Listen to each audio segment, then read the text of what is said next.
There's a mistake I see more than any other in webcomics. It doesn't look reckless and it doesn't look lazy, but it kills more comics than bad art, inconsistent uploads, or the algorithm ever will. And that is trying to make a comic that everyone will like. I'm Autumn Neoma, a tired forest witch who makes webcomics, and I've watched a lot of projects die slowly. I want to talk about why trying to please everyone is the fastest way to kill your comic, and I'll back it up with actual research and industry patterns, not just vibes. So here's the core issue. Comics take a long time.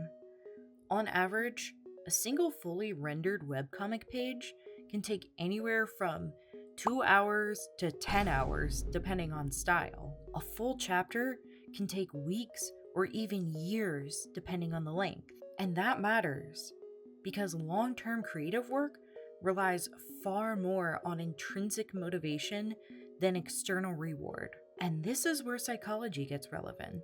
There's a well-established concept in motivation research called intrinsic versus extrinsic motivation. Intrinsic motivation is doing something because it's interesting or enjoyable. Extrinsic motivation is doing something for approval, money, or external validation. Studies consistently show that for long-duration, high-effort creative projects, intrinsic motivation is the strongest predictor of persistence. In other words, if you don't enjoy the work itself, you're far less likely to finish it. This is where some creators get stuck because trying to please everyone feels like care. It also feels like work, but it shifts your motivation from internal to external before you've built any momentum. Here's how this usually plays out. You start asking questions like, is this too weird? Should I change it to be more appealing? Would people even like this? This activates something called anticipatory evaluation.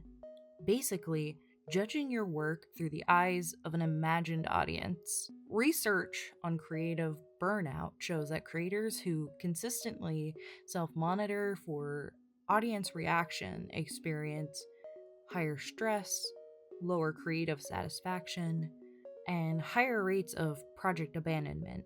And this happens before anyone ever even sees the work. So the first consequence is time loss. You spend more time planning, tweaking, and reworking than actually creating. Then comes the burnout. Because when nothing is allowed to be imperfect, everything becomes exhausting. Then comes avoidance. Neuroscience-wise, your brain starts associating the project with stress instead of curiosity. This is usually the moment people stop posting.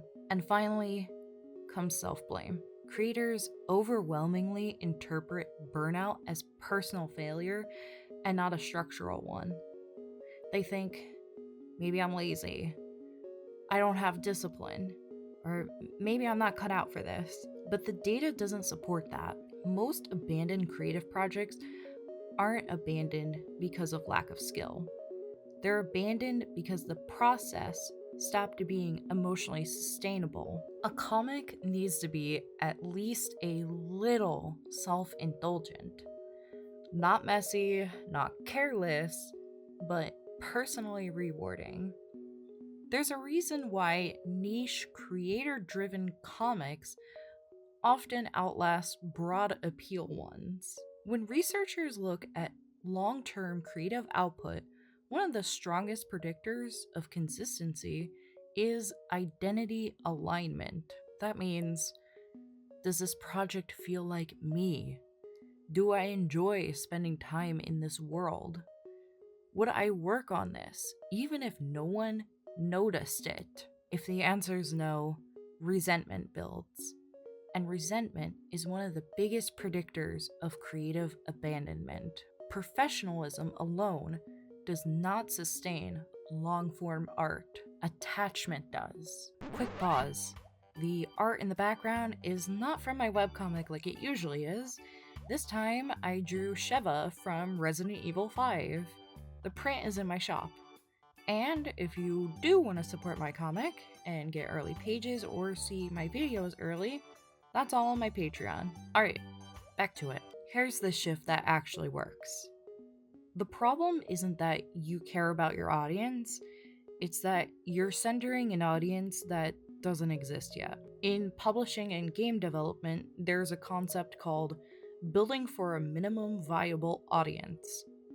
You don't start by appealing to everyone, you start by deeply resonating with someone. Almost every long running comic that survives has started niche. Not safe, not broad, niche. When creators treat their work as a practice instead of a test, completion rates go up dramatically because patience allows failure. Tests don't. So, what actually helps comics survive? It's not comfort or safety, but sustainability. It's okay to ship your comic sooner than you feel ready. As long as you have a buffer, perfectionism strongly correlates with non-completion. Consistency beats polish. Reader trust forms around reliability, not the quality spikes in your artwork. Make it sustainable, not heroic. Burnout predicts abandonment better than skill level. And yes, make it something that you like.